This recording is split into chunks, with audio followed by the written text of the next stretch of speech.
শুভ সকাল, welcome back to our channel. কেমন আছো তোমরা? আশা করি ভালো আছো, আর আমিও ভালো আছি। আমার নতুন আরও একটি ভিডিওতে তোমাদের সবাইকে জানাই অনেক অনেক স্বাগত। সকালবেলা ঘুম থেকে উঠে ফ্রেশ হয়ে গিয়েছিলাম, মাসি এসে ঘর মুছিয়ে দিয়ে চলে গেছে, আর আমি এখন চলে এসেছি বেড গোছাতে। বেড টেড গুছিয়ে যাব একবার ছাদে। সকালবেলা ঘুম থেকে উঠেই আমি বেডটা গোছাই না, কারণ মাসি ঘরটা মুছে যাওয়ার পর সমস্ত জিনিসগুলো নিচে নামিয়ে তারপর বেড গোছাই। আবার এক একদিন কী করি, বেডের মধ্যেই একটা সাইড করে রেখে বেডটা গুছিয়ে নিই। এরপর চলে এসেছিলাম একটু ছাদে এসে দেখলাম ব্রোকলিগুলো অনেক বড় বড় হয়ে গেছে। আর আমার তো ছাদের এই প্রকৃতিটা এত ভালো লাগে, ঘুরতেও যতটা ভালো লাগে দেখতেও ততটা ভালো লাগে। আর সকাল সকাল যদি একটু গাছপালা দেখতে পাওয়া যায় তবে মনটা কিন্তু খুশ হয়ে যায়। আসলে আমি 24 ঘন্টায় বাড়ির মধ্যে থাকি, তো যার জন্য বাইরের প্রকৃতিটা আমার দেখতে ইচ্ছে করলেও আমি বেরোই খুব কম। আসলে ওই বলে না ঘরকুনো, আসলে আমি ঘরের মধ্যে থেকে থেকে ঘরকুনো হয়ে গেছি। তা বলে যে প্রকৃতি দেখতে বা বাইরে বেরোতে ইচ্ছে করে না তা না, ইচ্ছে করে, কিন্তু সঙ্গীর অভাবে বেরোই না। আর এখানে দেখো একটা ধুত্র বীজ হয়েছে। এই বীজটা নাকি খুব মারাত্মক শুনেছি। এই বীজটা যদি একটু গালে পড়ে তাহলে কিন্তু মৃত্যু পর্যন্ত হতে পারে, এটা আমাদের বাড়িতে আমার মা বলতো। আর এটা হচ্ছে বেগুনি যে ধুতরা হয়, সেই বেগুনি ধুতরার ফলটা। আর এই যে আমি এখানটা এসে দাঁড়িয়ে ওই দূরটাতে গাছের ফাঁক দিয়ে দেখি, এটা অনেক দূর পর্যন্ত দেখতে পাওয়া যায় জানো। আর চারিপাশে দেখো লোক কত সুন্দর যাতায়াত করছে। চলো নিচে যাই। নিচে চলে এসেছি। নিচে এসে আজকে আমি বানাবো এই যে বাদামগুলো দেখছো, বাদামগুলো ফ্রাই। বাদামগুলোকে আমি আগে ভালো করে একটু বেছে দেখে নিয়েছি। কড়ার মধ্যে অল্প একটুখানি একদম তেল দিয়েছি, সাদা তেলটা গরম হয়ে যেতে এর মধ্যে আমি ওই বাদামগুলোকে দিয়ে দেব। দিয়ে একদম লো ফ্লেমে সুন্দর করে নাড়াচাড়া করে নেব। পটপট করে যখন দেখবে আওয়াজ হবে তখন জানবে বাদামগুলো অলমোস্ট ভাজাভুজি হয়ে গেছে। উপর থেকে অল্প পরিমাণ নুন আর একটুখানি শুকনো লঙ্কার গুঁড়ো ছড়িয়ে নামিয়ে নিয়েছি। তৈরি হয়ে গেল বাদাম ভাজা। রান্না করা কমপ্লিট হয়ে গেছে, এখন বসবো খেতে। কী কী রান্না করেছি চলো তোমাদের সাথে শেয়ার করি। তার আগে দেখো এই যে এখানে আমার পুজো করা হয়ে গেছে। আর আমার শাশুড়ি মেয়ে একটা ছোট্ট গোপালের জন্য আর কি ঘন্টি মতো এনে দিয়েছি, তো আমি ওকে দিয়েছি, তোমাদের সাথে পরে শেয়ার করব। তো চলো খাওয়া দাওয়া করি। রান্না বান্না কমপ্লিট করা হয়ে গেছে, এখন বসেছি আমরা খেতে। তো আজকে রান্না করেছি ভাত, আর তোমাদের দাদাভাই এনেছিল চিকেন, তো চিকেনটা কষিয়েছি। হঠাৎ করে তোমাদের দাদাভাই বলল যে ওর মানে লুচি দিয়ে চিকেন খেতে ইচ্ছে করছে। তো আমি বললাম এখন কিভাবে বানাবো, তাই ও নিচে থেকে গিয়ে দুটোই লুচি কিনে নিয়ে এসেছে চিকেনের সাথে খাবে বলে। আর এই যে দেখো কি যেটা খুলছিল, মুখ টুক পুরো বাকি একসাপ। খাওয়া দাওয়া করে যখন আমি শুতে গেলাম তখন দেখলাম হঠাৎ করে কি পরিমাণ মেঘ করে এসেছে। দেখো এই সকালবেলা দেখলাম সুন্দর রোদ বেরিয়েছে, আবার বিকেলে দেখছি তেড়ে একদম মেঘ করে এসেছে। এই বৃষ্টির দিনগুলোতে কিন্তু চা সিঙ্গারা খেতে বেশ ভালো লাগে, তাই তোমাদের দাদাভাই বললো সিকিউরিটি দাদাকে দিয়ে আনতে। তো চা এখানে সিঙ্গারা, আর এই সিঙ্গারার সঙ্গে চাটনিটা আমাদের এই ইন্ডিয়াতে দেয়, তো খেতে বেশ ভালো লাগে। খাওয়া দাওয়া করে একটু বাইরে বেরিয়েছিলাম ঘুরতে। আসলে যে কটা দিন তোমাদের দাদাভাই থাকে সে কটা দিনই তো আমি বাইরে ঘুরতে পারি, তাই ও প্রত্যেক দিন যে কটা দিন বাড়িতে থাকে আমাকে নিয়ে একটু করে ঘোরে, মানে বাইরে থেকে একটু আমরা ঘুরে আসি। আর বাইরের ওয়েদারটা বৃষ্টি হওয়ার দরুন বেশ ঠান্ডা ঠান্ডা হয়ে গেছে, ভালো লাগছে দুজনে মিলে ঘুরতে জানো। তো দুজনে মিলে এখন ঘুরে নিচ্ছি, কিছুদিন পর হয়তো আমরা 3 জন হয়ে যাব। তো যাই হোক চলো ঘুরে নিই, পরে কথা হচ্ছে। শুভ সকাল বন্ধুরা, এটা হচ্ছে পরের দিন সকালবেলা ঘুম থেকে উঠে সবার ফার্স্টে ছাদে গিয়েছিলাম। হালকা ঠান্ডা ঠান্ডা লাগছিল, তো সেই জন্য বাইরের আর কি রোদটা নেওয়ার জন্য ছাদে এসেছি। ছাদে এসে ফুলগুলো তোমাদের সাথে শেয়ার করছি। এত সুন্দর ফুলগুলো দেখতে লাগছে, আর ওয়েদারটার সঙ্গে না এত সুন্দর লাগছিল, তো না শেয়ার করে পারলাম না। তবে আজকে কিন্তু আকাশটা বেশ পরিষ্কার রয়েছে, দেখো পুরো নীল হয়ে আছে, আর মেঘও রয়েছে হালকা হালকা পেজা পেজা। বেশ কিন্তু ওয়েদারটা সুন্দর আছে, আর সেই জন্য ভাবলাম একটু হাঁটাহাঁটি করে নিই। আর আমাদের এখানে তুলসী গাছগুলো দেখো কি পরিমাণ তুলসী গাছ হয়েছে, আমার কিন্তু বেশ ভালো লাগে। রাধা তুলসী, কৃষ্ণ তুলসী, দুটো তুলসী হয়েছে। আর এখানে সিকিউরিটি দাদা আমাদের যে ঠাকুরের বাসন সেগুলো মাজে। তোমরা অনেকেই জিজ্ঞেস করো যে আমাদের এই ঠাকুরের জায়গাগুলো কে পরিষ্কার করে, এই সিকিউরিটি দাদাই পরিষ্কার করেন। ওপর থেকে নিচে এসে এখন আমি সবজি কাটতে বসে পড়েছি। আজকে কি রান্না হবে চলো দেখাই। তোমাদের দাদাভাই আজকে সকালবেলা বাড়িতে গেল। আসলে আমার শাশুড়ি মা তার বাবার কাজ করবে। আমাদের হিন্দু শাস্ত্র অনুযায়ী বাবা মা মারা গেলে ছেলে তো কাজ করবেই, সঙ্গে মেয়ে যে শ্বশুরবাড়িতে বিয়ে হয়েছে সেখানেও বাবার আত্মার শান্ত কামনা অনুযায়ী একটা ঘাট ছাদ্যর প্রোগ্রাম করা হয়। তো সেটাই আজকে আমার শাশুড়ি মা করবেন। তো সেই জন্য আমার হাজব্যান্ড চলে গেছে সকালবেলা। তো আজকে আমার চিকেন আর পোলাও বানানোর খুব ইচ্ছে ছিল, কিন্তু আজকে যেহেতু খুব ভালো একটা পূর্ণিমা, তাই আলুর দম, পোলাও আর বানাবো বেগুন ভাজা আর সঙ্গে একটু পরোটা। তো আলুর দম বানানোর জন্য এখানে আমি আলু সিদ্ধ করে নিয়েছিলাম। কড়ার মধ্যে তেল দিয়ে দালচিনি, এলাইচি, চিনি, তেজপাতা আর পেঁয়াজ দিয়ে ভালো করে লাল লাল করে ভেজে নেবো। এইভাবে তোমরা একবার আলুর দম করে খেয়ে দেখো, খুব ভালো লাগে, আমাকে মা শিখিয়েছে। এবার এর মধ্যে আদা, রসুন, পেঁয়াজ আর টমেটো, শুকনো লঙ্কা পেস্ট দিয়ে ভালো করে মশলাটাকে কষিয়ে নেব। ভালো করে কষানো হয়ে যেতে এর মধ্যে আমি পরিমাণ মতো লঙ্কা গুঁড়ি দিয়েছি। এইভাবে নাকি লঙ্কা গুঁড়ি দিয়ে যদি আর কি কষানো যায় তবে সুন্দর কিন্তু কালার আসে। তবে এটা কিন্তু আমাকে মা শিখিয়েছে, আমি কিন্তু এত সুন্দর করে না হলে আলুর দমটা বানাতে পারতাম না। তো চলো রান্না করে নিই। কুচি করা কমপ্লিট হয়ে গেছে, কাঁচাকুচি করে আর নিচে চলে এসেছি। আর দুপুরবেলা কি রান্না করেছি চলো তোমাদের সাথে শেয়ার করি। তো আজকে তো চিকেন করার ইচ্ছে ছিল, কিন্তু আজকে যেহেতু ভালো পূর্ণিমা তাই করিনি। তো চলো ব্যাক ক্যামেরায় দেখাই।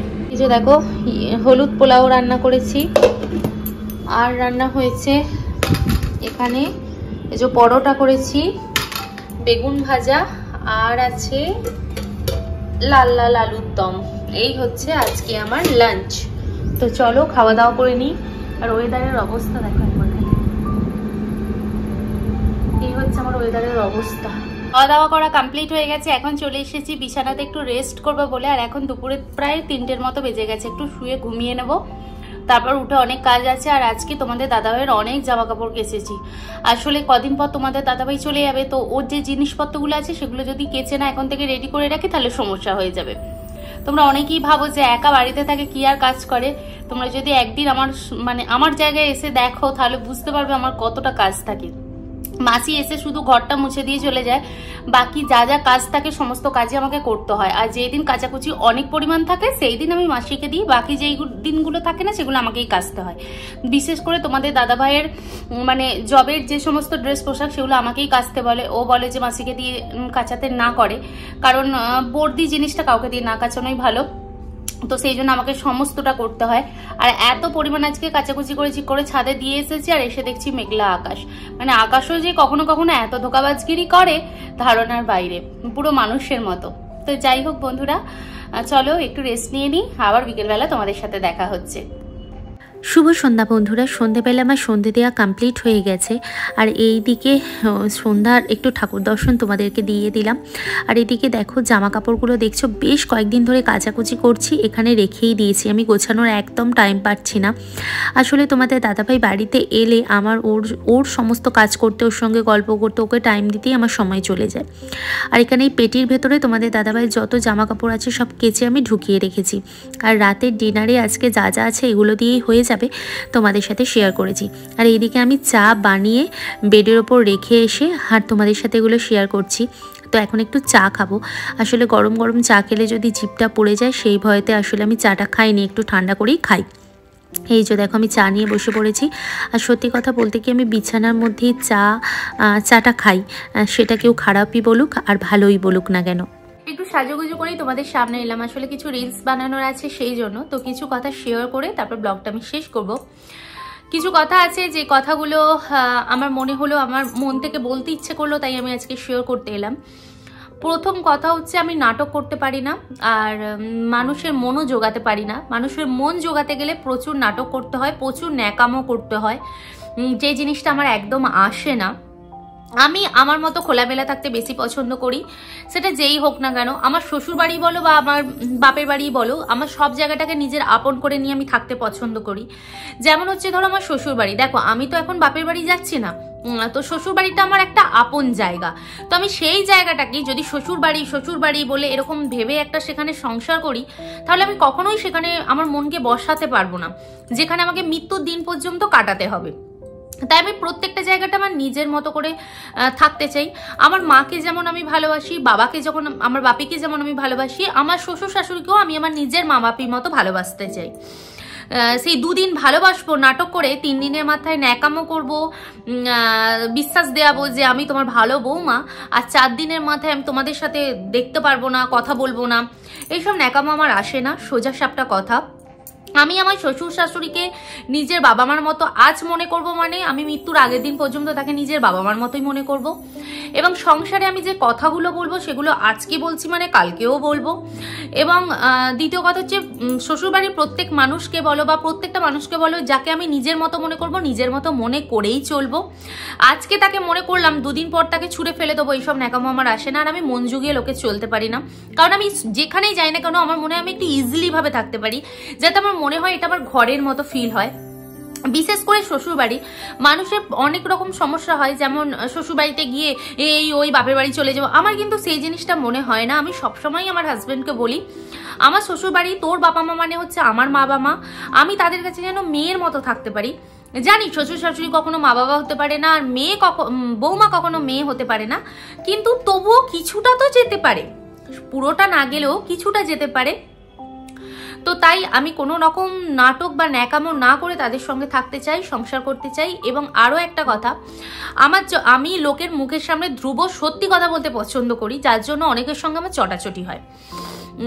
তো একটা কথা বলি, আমার যখন হাত দেখে, আমার বাড়িতে একটা সাধু আসতো, এটা অনেকে বিশ্বাস করে অনেকে করে না, তবে আমি করি। তো তিনি আমার হাত দেখে বলেছিলেন, তুমি বড্ড লোকের মুখের ওপর ধ্রুব সত্যি কথা বলো, এত সত্যি কথা কখনো বলতেনি। তো আমার শুনে তখন মুচকি এসে একটা কথাই বলেছিলাম, ধ্রুব সত্যি কথা মুখের ওপর বলে দেবো, যদি তার ভালো লাগে সেইটা শোনবার পরও সে যদি আমাকে ভালোবেসে আমার সঙ্গে থাকে, সেই তো আসল বন্ধু, সেই তো আসল আমার আপনজন। কেউ যদি আমার মুখের কথা শুনে শুধুমাত্র আমাকে ছেড়ে চলে যায়, তাহলে সে কি করে আমার আপনজনটা হবে?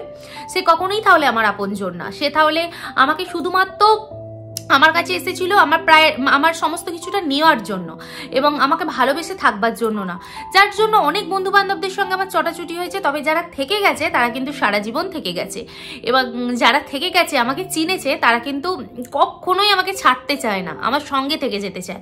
আমি একটু রকচটা গোছের, একটু রাগী বটে, কিন্তু আমি সত্যি কথা বলতে ভালোবাসি এবং যাকে ভালোবাসি তা কখনো ক্ষতি করতেও আমি চাই না। তো আমার এই কথাগুলো তোমাদের সামনে বলা উচিত ছিল মনে হলো, তাই আমি বললাম। এবং আমি কেমন সেটা তো অবশ্যই তোমাদের জানাটাও দরকার, তো সেই জন্য আমি তোমাদের সাথে এটা শেয়ার করেছি। তবে অনেক সময় আমি রেগে যাই, একটা মানুষ মাত্র ভালো গুণ মন্দ সবকিছুই রয়েছে, কিন্তু আমার মনের ভেতর কিছুই থাকে না। আমি যাকে 5টা কথা বলি, সে যদি কালকে আমাকে ফোনও করে, আমি ফোনটা তার রিসিভ করে তার সঙ্গে ভালোভাবে কথা বলবো। আমি হচ্ছে এমন ধরনের একটা মানুষ। তো যাই হোক বন্ধুরা, আজকে ব্লগটা এতটুকুই। কেমন লাগলো অবশ্যই কিন্তু আমাকে কমেন্ট বক্সে জানিও। আর আমার এইরকম একটা ভয়ানক চরিত্রের জন্য তোমাদের কেমন লাগলো অবশ্যই বলো কিন্তু। ভালো থেকো, সুস্থ থেকো, আবার দেখা হবে নতুন কোনো একটি ভিডিওর সাথে। ততক্ষণের জন্য বাই বাই।